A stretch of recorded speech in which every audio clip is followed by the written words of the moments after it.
Before we begin today, let's, on a sad note, as you look outside today, you will note that our flags are at half-staff in honor of the late Bergen County State Senator Jerry Cardinale, who passed away on Saturday. I know hearts are heavy today in the Senate. For more than a half a century, 54 years in total, unbelievably, he served Bergen County, first on the Demarest Board of Education, then as their mayor, then in the Assembly, and then since 1982 in the Senate. All in all, he was the second longest serving state legislator in our long history and authored a number of landmark laws, including Megan's Law and historic casino reform legislation. I had the great privilege and honor this weekend to speak with both his wife Carol and daughter Christine. He also leaves 4 other children, Marissa, Kara, Gary, and Nicole, and 4 grandchildren. Carol and Jerry were together for, I don't have the exact number in front of me, it's 60-something years, I believe. An extraordinary relationship, and God bless each and every one of them. Jerry was 86 years old, a giant in our state's, not just legislature, but in our state's history. If that weren't enough, I would be remiss if I didn't also send condolences to the family of the late Essex County Assemblyman Harry McEnroe, who passed away earlier this month at the age of 90. He served 16 years in the Assembly from 1980 until 1996, long enough to author many vital laws, including the one that created New Jersey's recycling program. He was also a U.S. Army veteran. He leaves behind his wife, Margaret, also after decades of marriage, in their case, 65 years. He also leaves 7 children and 12 grandchildren. Thank you, Harry, for your service to our nation and to our state, and God bless you. And finally today, if this weren't enough, yesterday, Toms River lost a legend with the passing of its former mayor, Tom Kelleher. Tom was 88 years old. He similarly had a long career in public service, going back to when he was appointed as Deputy State Attorney General by former Governor Richard Hughes. We are grateful for the service of Senator Cardinale, Assemblyman McEnroe, and Mayor Kelleher. May God bless them all and look after all they've left behind and served alongside. I think, considering there were 3 extraordinary public servants, let's all take a moment here and have a moment of silence in their memory.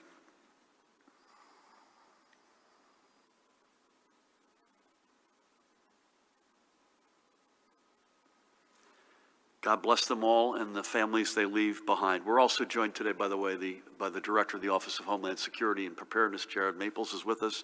Chief Counsel Paramel Garg is also with us.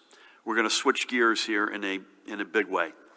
Within the past hour plus, I signed 3 bills that will fulfill the promise of the constitutional amendment the people of New Jersey overwhelmingly supported 3 months ago by legalizing adult use cannabis and decriminalizing marijuana possession in small amounts, limiting the use of previous marijuana convictions, and creating the carefully regulated cannabis marketplace that can be an economic boon to our state. I'm grateful to all of our legislative partners who put so much into this process and who kept working and talking even when things ground to a halt. To the members, especially of the legislative Black and Hispanic caucuses and their chairs, Senator Ron Rice and Senator Nellie Poe, to Senator Nick Scuteri, Senator Teresa Ruiz, Assemblywoman Annette Quijano, Assemblywoman Shavonda Sumter, Assemblyman Benji Wemberly, and every legislator who either put their names to these bills or who supported it. A special shout out to Senate President Steve Sweeney and Assembly Speaker Craig Coughlin, and all members who voted for them in committee and on the floor. I also want to thank all the allies across the spectrum of social justice and the many leaders of our communities of faith who joined us in this work. I do not know where we would be without you. As of this moment, New Jersey's broken and indefensible marijuana laws, which permanently stained the records of many residents and short-circuited their futures, and which disproportionately hurt communities of color and failed the meaning of justice at every level, social or otherwise, are no more. In their place are laws that will usher in a new industry based on equity and will reinvest dollars into communities, laws which promote both public health by promoting safe cannabis products and public safety by allowing law enforcement, to focus their resources on serious crimes. And yes, we are fulfilling the will of the voters by allowing adult use cannabis while having in place common sense measures to deter its use among kids. There isn't anyone who has supported these efforts who wouldn't acknowledge that this process has taken much longer than anticipated. But certainly, it is better to get things done right than fast, and to ensure that all voices are heard and all views are considered. This process may have had its fits and starts, but it is ending in the right place. And I firmly believe this process has ended in laws that will serve as a national model. And finally, I also thank every New Jerseyan who supported the constitutional amendment this past fall. Your overwhelming support spurred us to keep working, to keep talking, to keep our eyes on the goal line. Thank you. Over the coming months, our new cannabis marketplace will begin to take shape. Businesses will be formed and jobs will be created. And starting immediately, those who had been subject to an arrest for petty marijuana possession, an arrest that may have kept them from a job or the opportunity to further their education, will be able to get relief and move forward. This is how we move forward. And again, I thank everyone who stood by us. Now moving on to other business. Today, I'm pleased to announce that our houses of worship and religious services can now operate at 50% capacity with no cap effective immediately. Since the beginning of the pandemic, we have strived to accommodate our communities of faith to the greatest extent possible. We know that for many of our residents, the ability to worship together plays a central role in well-being and mental health. As our numbers continue to decline, we believe we can safely take this step. It is important to remember that masks will continue to be required unless they must be briefly removed for religious purposes, such as taking communion. Additionally, members of different households must be at least 6 feet apart at all times. Because of these safeguards, we are allowing houses of worship to welcome more congregants. And faith leaders can, of course, choose to limit services to a smaller number than 50% capacity if they feel that is best for their community. I am also announcing that, also effective immediately, indoor and outdoor collegiate sports practices and competitions will now have the ability to allow 2 parents or guardians per participating athlete as spectators, as long as these numbers do not exceed 35% of the indoor room's capacity, and as long as social distancing and mask wearing can be maintained in any outdoor area. This mirrors what we put in place 10 days ago with youth sports. We have seen this step implemented responsibly and believe we can expand it as our collegiate sports move into the spring season. As a reminder, today's order only speaks to what is allowed under state rules. Collegiate athletic conferences retain the discretion to impose stricter protocols regarding spectators. Again, those are both effective immediately. Houses of worship, 50%. Collegiate athletes can have mom and dad or 2 guardians present effective immediately at practices and competitions, as long as they don't violate capacity limits. And third, this one is effective next Monday. I am announcing that large sports and entertainment venues with a fixed seating capacity of 5,000 or more people will be able to welcome a limited number of spectators beginning next Monday, March 1st at 6 a.m. Judy will be there at all the venues to check at 6 a.m. On compliance. Ed will help out.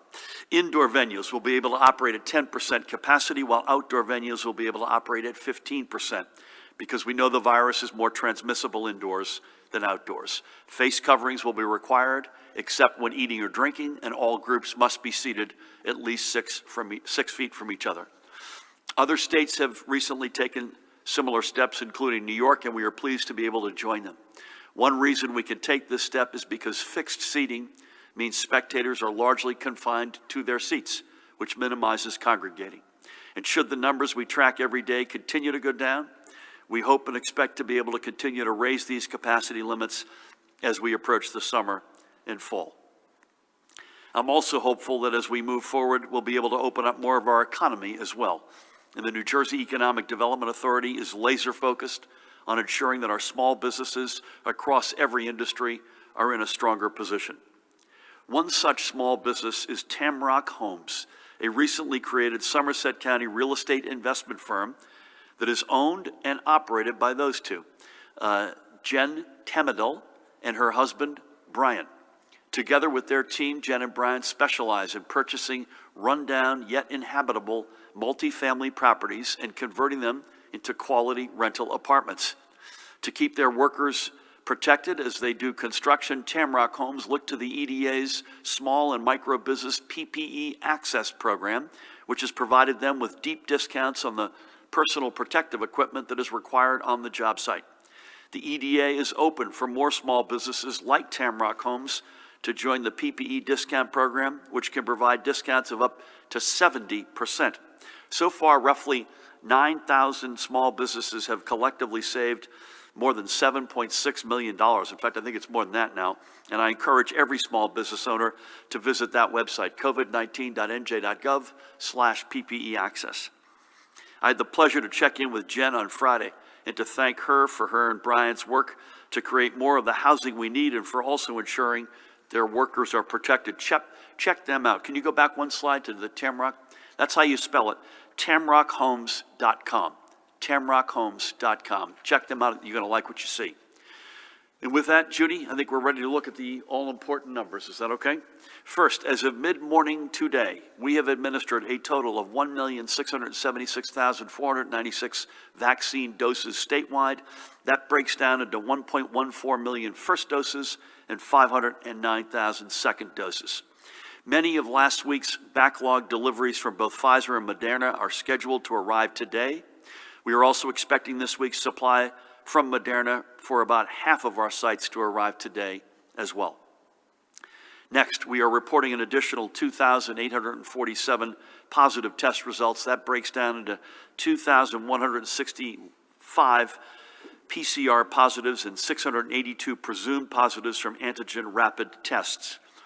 The percent positivity for last Thursday's PCR test, by the way, 23,904 of them, was 6.35%.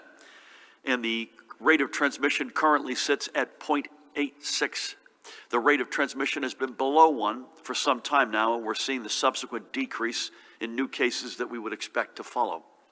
The picture emerging from our hospitals is also continually improving. As of last night, 2,023 total patients were being treated statewide, 1,888 confirmed, and another 135 awaiting their tests.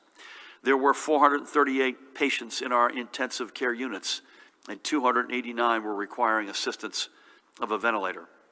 Across yesterday, 186 live patients were discharged, another 198 COVID positive patients were admitted, and it's comparing apples to oranges because these are not yet confirmed. Our hospitals reported 31 fatalities. However, we can report with a heavy heart an additional 17 confirmed COVID-related deaths from among our New Jersey family. The total deaths statewide when you add confirmed and probable is a staggering 22,874. Let's take a couple of minutes, as we do every day, to remember 3 more of the blessed souls we've recently lost.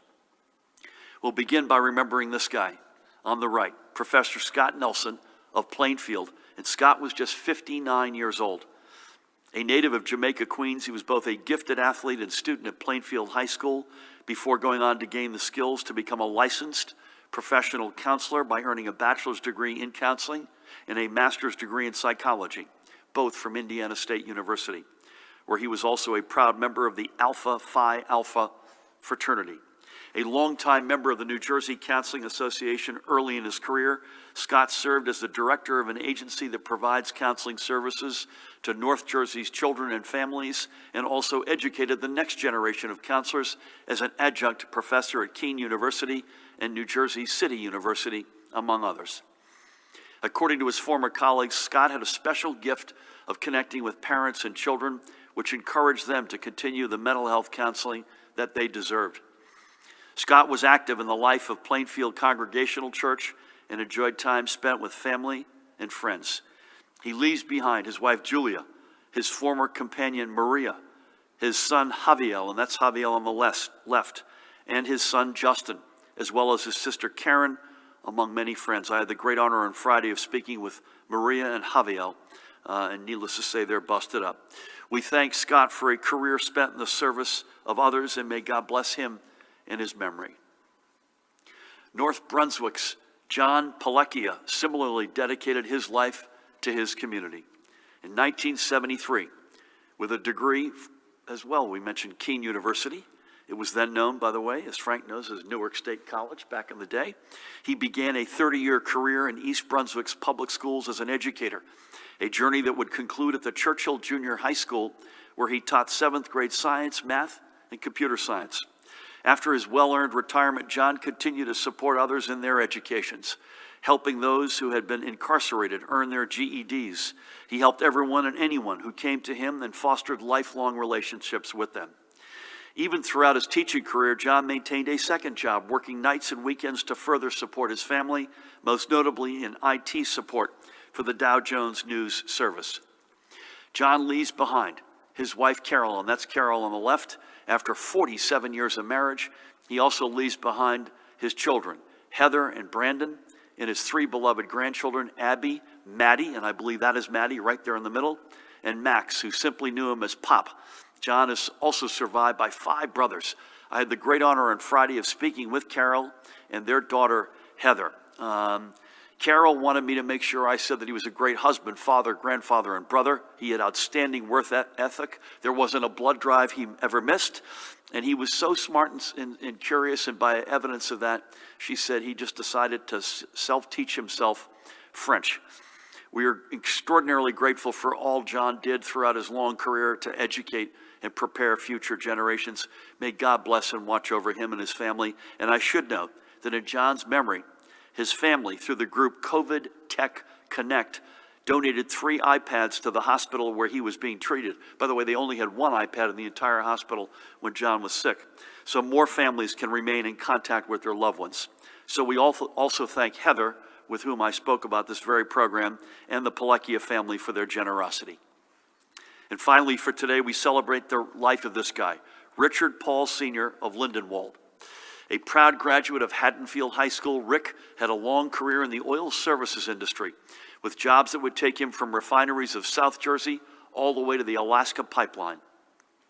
But Rick's real legacy is in all that he did for his community. He was a member of both the Lindenwold Board of Education and Borough Council.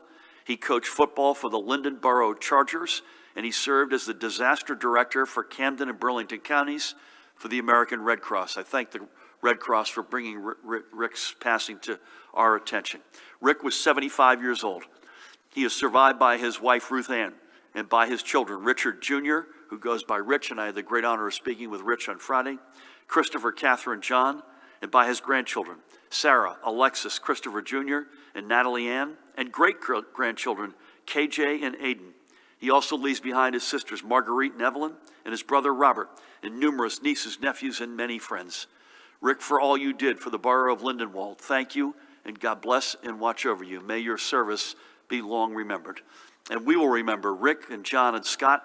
We'll remember every member of our New Jersey family who has been lost to this pandemic. Before we leave today, I have to tell Frank, you would love this. I had an incredible conversation this morning with Lucia DeClerc. And that name, Judy, Ed, may or may not mean anything to you, but here's the story on Lucia. She's 105 years old. She lives at Mystic Meadows in Little Egg Harbor. I want to thank her supervisor there, Michael Neiman, for connecting us. Lucia got COVID on her 105th birthday, and she beat it. So this woman has lived through the Spanish flu, COVID-19, 2 world wars, and God knows what else in between. What an uplifting conversation. And boy, she has a voice that is crystal clear. So God bless you, Lucia, and may you log in another 105 to come. That's where we'll leave things for today. And a reminder that even though we're continuing to see good trends in the numbers that are allowing us to take further steps forward, we cannot let up one bit. So folks, keep doing all you're doing to fight and defeat this virus, and we will get there. One final note that at 1 o'clock tomorrow, my budget address for the upcoming fiscal year will stream online via our official social media channels on YouTube, Facebook, and Twitter. I hope you'll join me as we chart a stronger and fairer future for our state. With that, please help me welcome the guy to my left who has been a friend for 20-odd years. He's been my congressman for every step of the way. He chairs, as I mentioned, one of the most consequential committees in Congress. And it's a great treat to have him here to update us on healthcare matters, of the general rescue package and any other matters, please help me welcome Congressman and Chairman Frank Pallone. Thank you, Governor. Thank you so much for inviting me. And let me just start out by saying, just listening to you today, you know, it's all the things that I admire so much. First of all, you're bringing everything down on a personal level. You, more than anybody else that I've met in elective office, you're just always worried about the average person and, you know, telling stories that relate directly to people and their lives. And I think that's one of the reasons you're so successful as a governor. But in addition to that, you've just done a great job, along with your Health Commissioner Judy, Colonel Callahan, and others, in really trying to crush this virus. You know, again, I look at other governors, and I'm not looking to take away from the others. Obviously, I'm a little prejudiced because I like you so much. But the bottom line is, I think more than any other governor, you've really tried and been successful in trying to crush this virus and deal with it effectively. And I want to thank Judy, the Health Commissioner, constantly in touch with all of us at the congressional level, giving us statistics, transparent.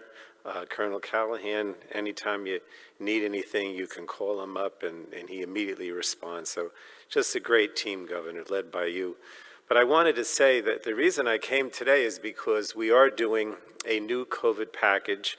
It's called the American Rescue Plan that was put forward by President Biden almost immediately after taking office. And one of the hallmarks of this is that governors and states should not have to be on their own.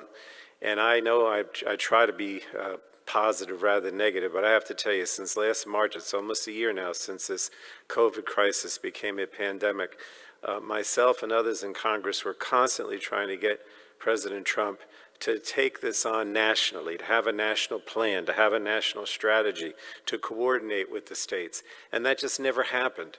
And so basically, you know, governors and health commissioners were left on their own to try to get the supplies, to get the testing, to get the ventilators.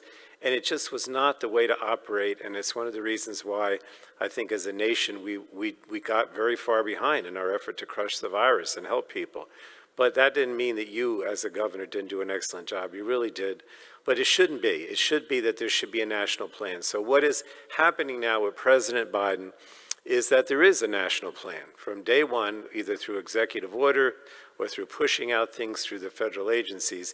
He's developing a national plan for everything, whether it's the vaccine, it's the testing, it's the contact tracing. All these things are being done nationally. And what the American Rescue Plan is, which Congress is enacting, is basically to provide the resources and the tools to accomplish that national strategy.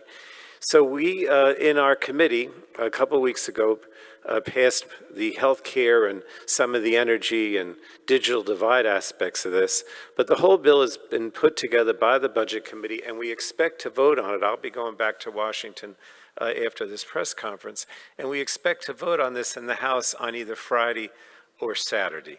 And I don't want to spend a lot of time, but I just wanted to go through it if I could, particularly stressing the healthcare aspects. Now, I would explain to everybody that it's assumed that this is going to be primarily focused on crushing the virus in healthcare.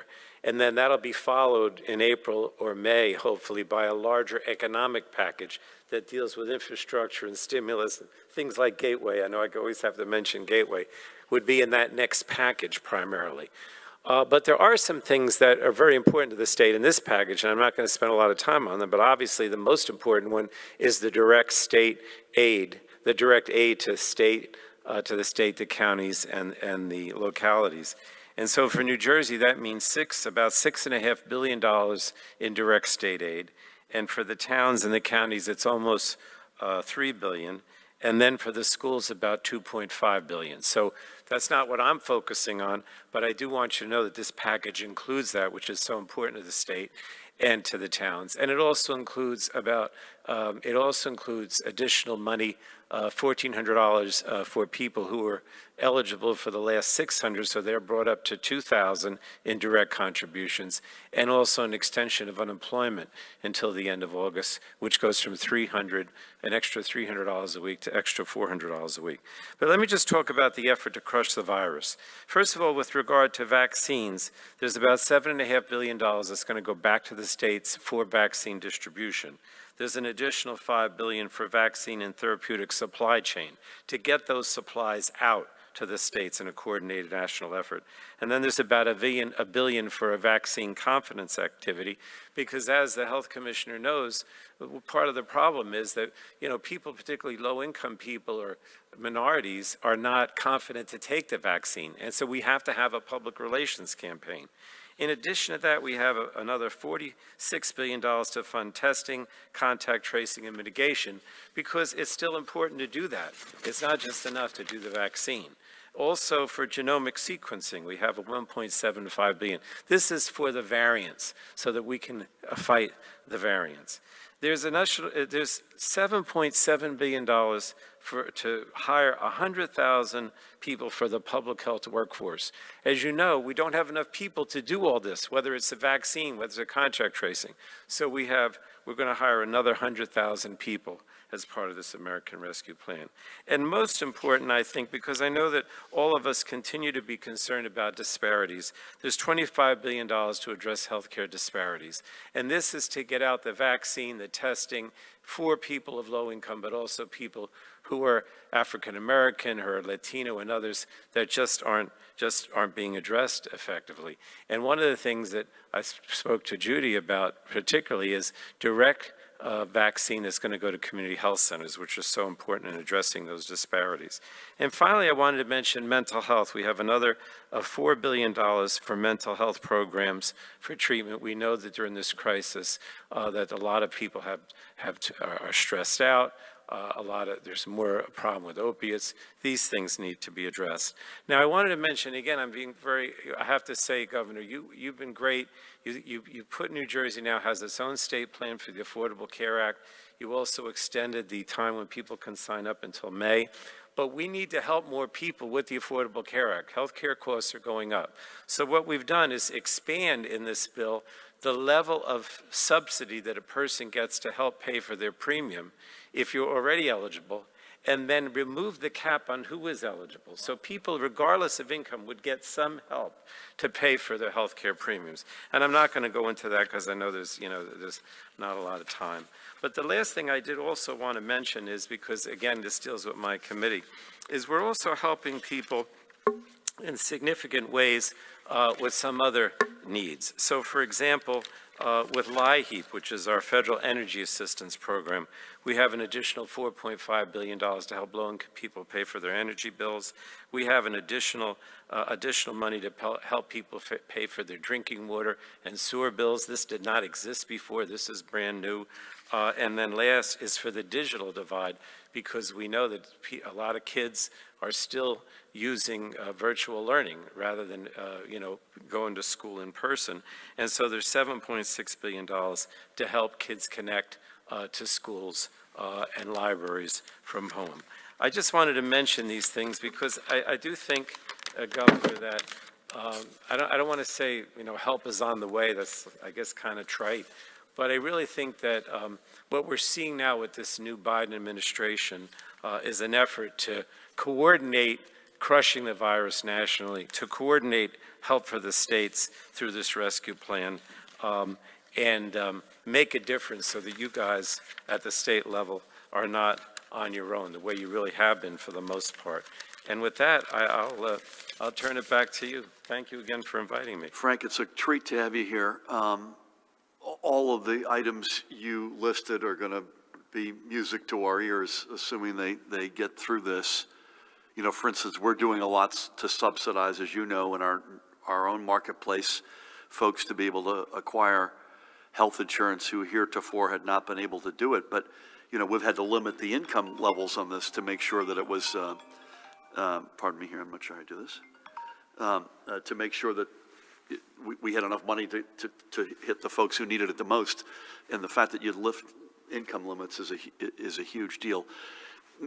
May I ask you one overarching question, and that is the prospect that this gets through. I assume the prospect is largely, I wouldn't say a foregone conclusion, but the House, it's quite straightforward.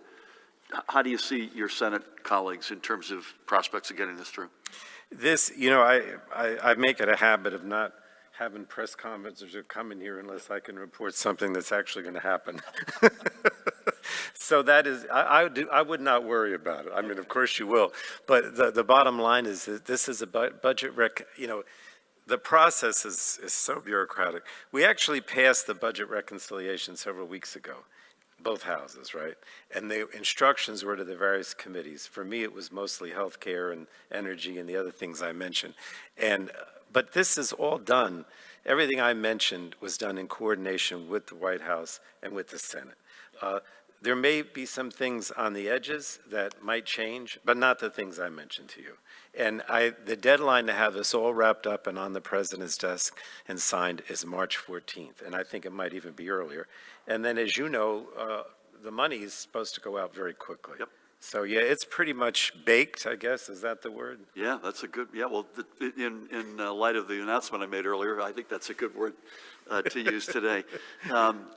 But March 14th, folks, today's February 22nd. And that's the absolute deadline. Yeah, that's 20 days from now. And I know that date is tied, I know, to the unemployment benefits clock running out. So, so great to have you here, and that is great news, and God knows we'll take every penny of that and put it to good use. So bless you and thank you. With that, please help me welcome the woman on my right who needs no introduction, the Commissioner of the Department of Health, Judy Persicelli. Thank you, Governor. And Congressman Pallone, thank you for your kind words and most importantly, your great support. Good afternoon. After the passing of the extreme winter weather, the federal government has started resuming vaccine shipping. All 6 megasites received deliveries of Pfizer vaccine on Saturday. We expect the additional backlog doses of Pfizer vaccine to be delivered to the vaccine sites today. We are still awaiting an update on this week's allocation of Pfizer doses. The department has also received a shipping update on the backlogged Moderna doses. Most sites will receive deliveries of Moderna first doses today. Additionally, we expect about half of the vaccination sites to receive this week's allocation of Moderna first doses today. As the department receives more information on doses that are arriving in the state, we continue to update the vaccination sites so they can resume vaccinations. We know that these shipping delays have caused some appointments to be rescheduled, and we certainly understand how disappointing that is for residents. The scarcity of vaccine, as I have said, is a national issue, and the delayed shipments were also felt nationwide because of the significant icing and freezing conditions in the United States. We continue to ask for your patience. As shipments are rolling in today, sites will be working hard to ensure all those who had appointments be rescheduled and vaccinated. And the good news is that we know that the federal allocations of vaccines will be increasing, and that will allow us to ramp up vaccinations in our state. We are making progress, however, in vaccinating our most vulnerable populations in the state. About 33% of adults age 80 and over, now age 80 and over account for about 47% of our mortalities. About 33% of adults age 80 and over have received at least 1 dose of vaccine. 13% of those 80 and older have received their 2 doses. And 33% of those aged 65 to 79, they account for about 35% of our mortalities in the state, have received at least 1 dose of vaccine. So moving on to my daily report, as the governor shared, our hospitals reported 2,023 hospitalizations and 438 individuals in critical care, with 66% of those critical care patients on ventilators. There, thankfully, are no new reports of multisystem inflammatory syndrome in children. There are 95 cumulative cases in the state.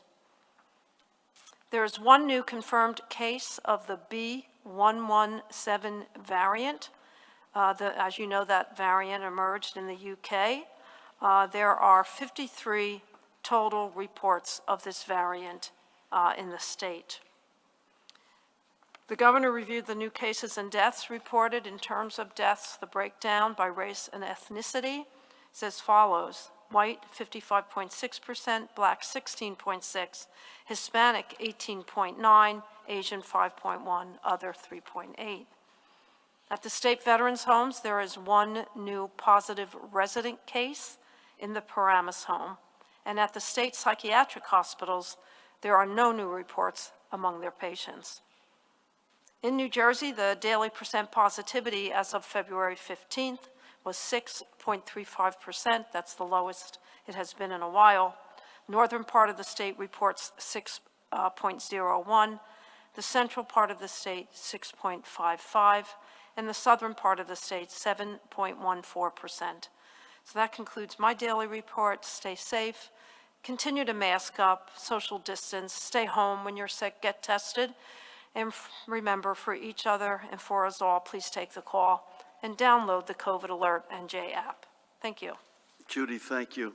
I was looking for the past week or so, for each of the past 6 weekday positivity rates, we've been 8 or lower percent. The past couple of days have been in the 6s. The only time it's spiked up, at least over the past week or 10 days, has been from the weekend tests, which you and Ed and I have discussed frequently. You're probably getting tested on a weekend, smaller number, sample size, and you probably are doing it for a reason. So let's hope that trend continues. Thank you for everything. Pat, great to have you back. You and the family have been in our prayers. What do you have on compliance? And we appear to have had more weather today. Any, I assume we're going to put the trip to the beach off this afternoon off for a few days. That's right. Thank you, Governor. And to echo the Governor's and Commissioner's remarks, Congressman, thank you. It's always good to have you here, and certainly your support is greatly appreciated. And regarding the weather, to the Congressman's point, there's something to report on something that's actually going to happen. The foul weather has certainly been it for the last month or so.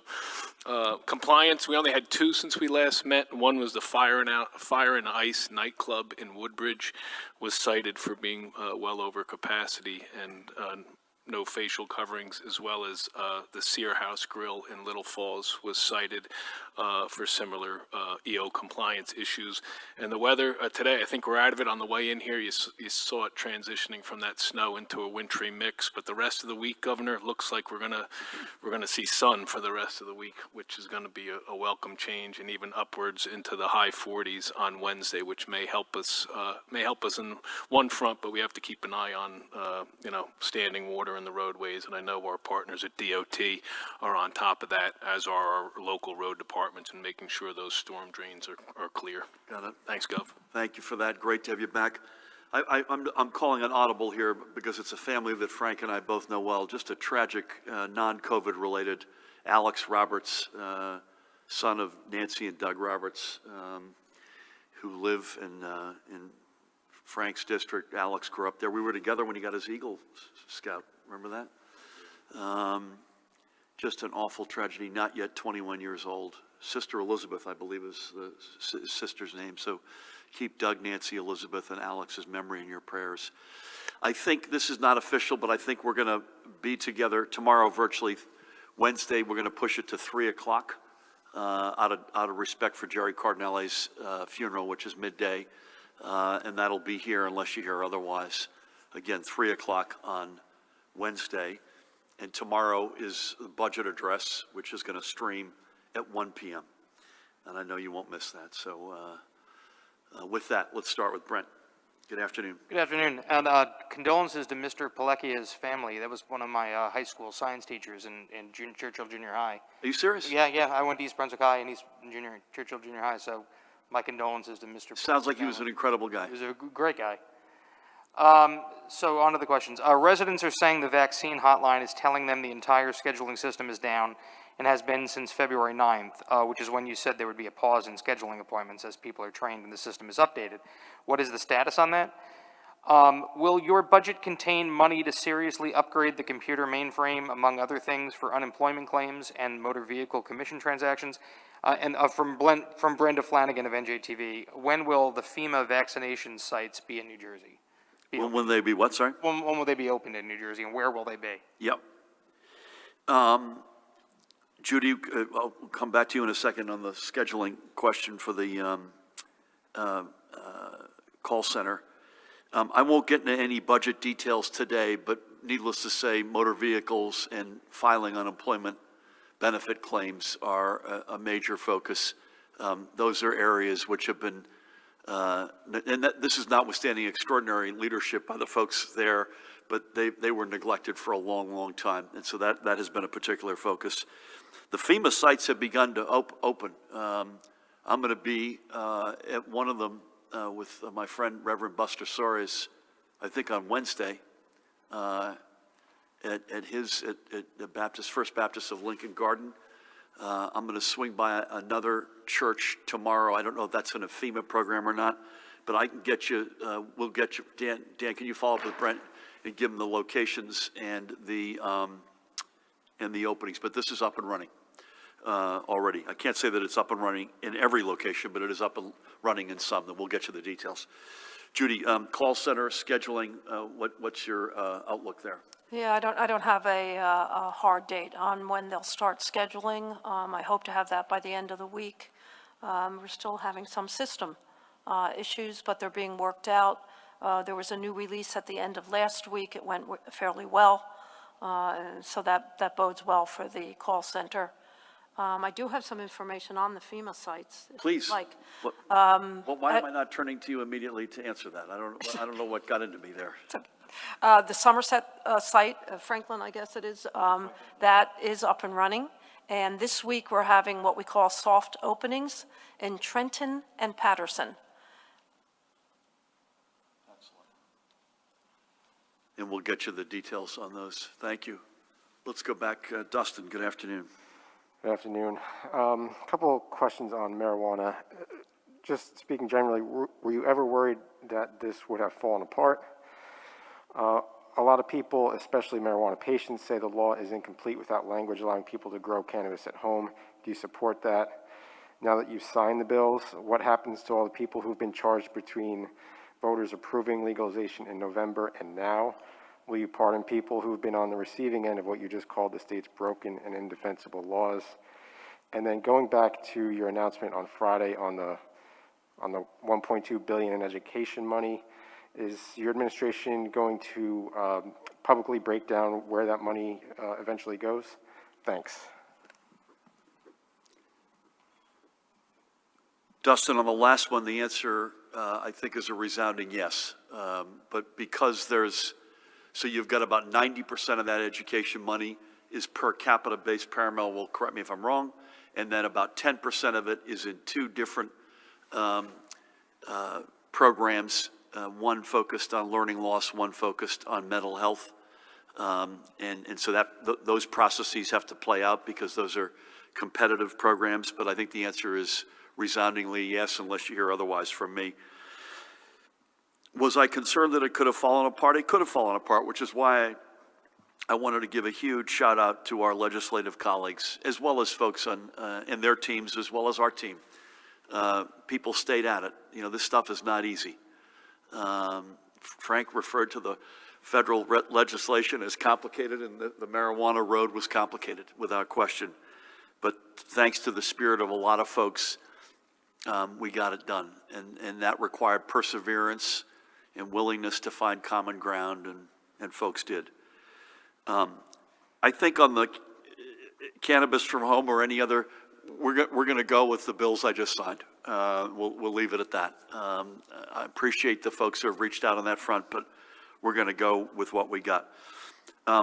Paramount, help me out with folks who are in the system either before November or since November. There's a process that'll start to take place immediately. Am I right? Yes, that's exactly right.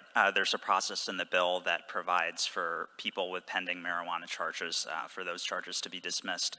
Also, with respect to people who have been arrested since Election Day but not yet charged, the Attorney General announced a moratorium the morning after the election on any charges being filed in anticipation of this legislation, but I'll leave it to him to make any further announcements on that front. Thank you. Thank you for that. Sir, you got anything? Okay. Mike, is that you? Mike, I don't know what it is. You've changed masks or something, but Good afternoon, Governor. Thanks. So you signed these bills. How soon do you estimate that the marketplace will be up and running What's your message to people? I mean, can they just start, using marijuana if they want to now under these bills, or is there a timeline? Can you just talk about that so it's clear for people? Can you go into a little bit of detail now that you've signed the bills about what specifically was the holdup with the legislature? Was it the third bill that you signed today? Was that something that you specifically in your office crafted and wanted to see? And Governor, could you just respond to, we heard concerns today from Republican lawmakers during the debate on the floor about giving underage people a free pass, the third bill giving them a free pass. Can you address that criticism and why you disagree with it? I assume you do. Thank you.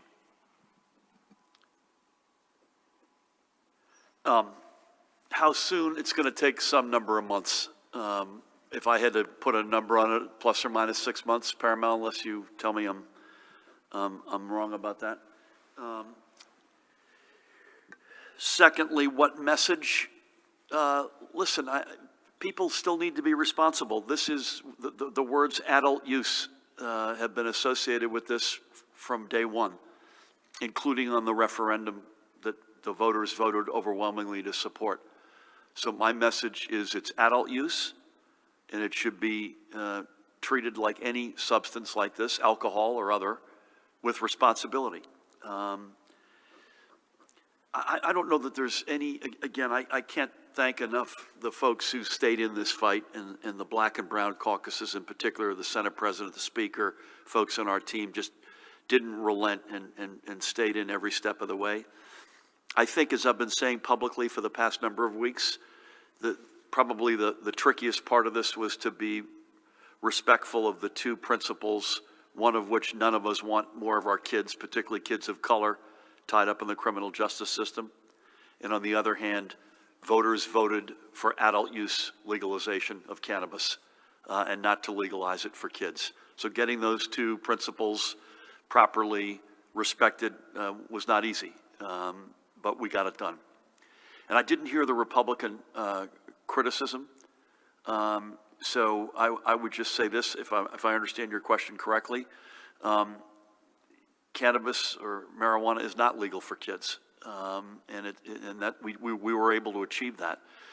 We were able to sort of do something which was hard to do, which is to harmonize the two bills, both the decriminalization bill as well as the bill that legalizes cannabis, and I think we successfully got that done.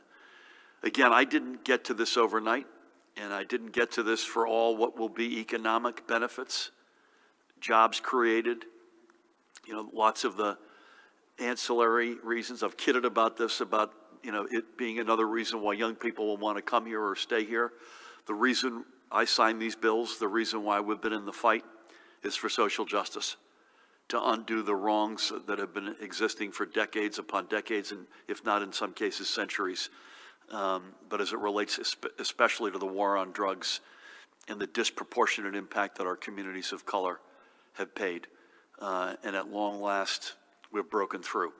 And as of today, better days are here. And lives that have been nicked up or in some cases ruined will be able to correct at long last. And for this moment going forward, we won't have to see that same chapter written again in our state's history. So with that, let me pack up here a little bit. Frank, it's a real treat to have you. You're back in session tomorrow? Tomorrow. We wish you nothing but Godspeed, given particularly what's on. Judy, do we want to hit the scheduling point or not? Yeah. There's a little bit of a debate, I think it's fair to say, between no scheduling and appointments are very scarce. Being scheduled, but there just aren't enough appointments. But obviously that's something we want to break the back of. It is, Judy mentioned we had a successful chapter with the vendor at the end of last week. That has been a spirited and challenging reality over the past couple of months. And so let's hope that chapter at the end of last week bodes well for more and better chapters, particularly as we get to opening this up further in terms of eligibility, which is inevitable as we get more supply. Got the double mask here, got the New Jersey, flying the New Jersey colors. You like that? Judy, as always. Ed, I apologize. we didn't bring in from the bullpen, and I owe you one. But great to have you here, Judy, as always, Pat, as always, and Frank, what a treat. And bless you and thank you for everything you do for millions in our state and many more millions in our country. Jared, Paramount, Dan, everybody, keep at it, folks. Keep doing what you've been doing. And the numbers continue to get better. We'll be able to make more announcements such as houses of worship and sporting events as we did today. Stay the course, folks. Keep the faith, and God bless.